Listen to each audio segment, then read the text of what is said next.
Hello' everyone, মোৰ চেনেললৈ আপোনালোক সকলোকে পুনৰবাৰ স্বাগতম জনাইছোঁ।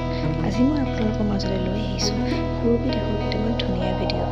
সুৰভি দাসে নিৰ্মাণ ডেঞ্জম্পা চিৰিয়েলৰ শ্বুটিঙৰ মাজতো তেওঁ পোষ্টাৰৰ লগত